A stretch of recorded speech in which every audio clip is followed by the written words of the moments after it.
आरक्षणावरून महाराष्ट्रात राजकारण पेटले आणि त्याच छगन भुजबळांनी पवारांची भेट घेत यात पवारांनाही ओढण्याचा प्रयत्न केलाय। पण आता भुजबळांच्या याच प्रयत्नावर संजय राऊतांनी पलटवार केलाय। यावेळी त्यांनी शरद पवारांना राजकारणातील नटसम्राट संबोधत भुजबळांना टोला लगावलाय।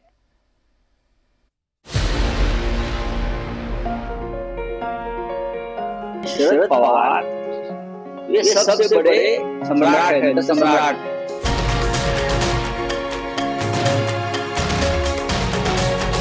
उनको प्रतिष्ठा है देश की और महाराष्ट्र की राजनीति में।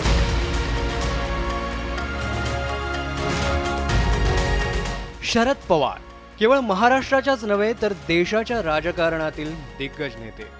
समाजकारण ते राजकारण, शेती ते क्रिकेट अशा जवळपास सगळ्याच क्षेत्रात पवारांचा वावर दिसतो।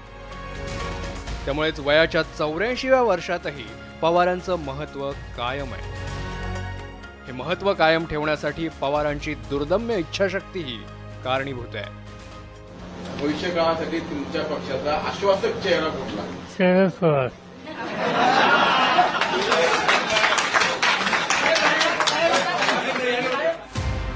पवारांच्या याच आत्मविश्वासामुळे राष्ट्रवादीत उभी फूट पडल्यानंतर मतदार पवारांच्या पाठीशी उभे राहिले। राजकीय नेता म्हणून पवारांचे मतदारांच्या मनातलं स्थान काय आहे हे लोकसभा निवडणुकीनं स्पष्ट केलं। आता विधानसभेच्या तोंडावर पुन्हा एकदा पवार राज्यातील राजकारणाच्या केंद्रस्थानी आले आहेत। याचं कारण जरी आरक्षण असलं तरी पवारांचा सर्व क्षेत्रातील अनुभव पाहता संजय राऊतांनी आता पवारांना राजकीय नटसम्राट ही पदवीच दिल्याचं पाहायला मिळालं। अपना रंग रूप बदलकर एक नाट्य निर्माण करने में छगन भुजबल माहिर। अभी भुजबल साहब क्यों गए, कैसे गए, उससे महाराष्ट्र की राजनीति में कैसे हंगामा हो गया, ये सबको पता है। लेकिन शरद पवार ये सबसे बड़े सम्राट है, नटसम्राट है, और उनको प्रतिष्ठा है देश के और महाराष्ट्र की राजनीति में। तो अभी सब देखते रहे, आगे आगे देखो होता है क्या।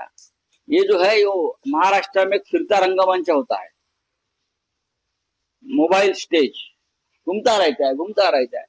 वैसे ये छगन भुजबल जैसे जो लोग है, नेता है, वो फिरता रंगमंच के कलाकार।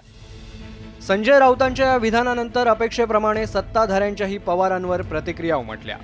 तसंच महाविकास आघाडीतून नटसम्राट बाबत विधानं आली।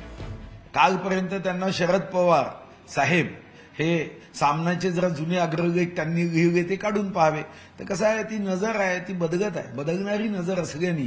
त्यांना आज ते मोठे नटसम्राट वाटायला लागले आणि मागच्या वेळी त्यांना ते दुसरेच वाटायचे, जो शब्द मी वापरू शकत नाही, कारण राजकारणामध्ये काही नीतिमत्ता ठेवण्याचा नेहमीच आम्ही प्रयत्न केला। शरद पवार साहेबांसोबत बाबतीमध्ये त्यांनी काय काय शब्द उच्चारले हे जुने सामनेचे जर तुम्ही अंक काढलेत ना, तुम्हाला वाचता येईल।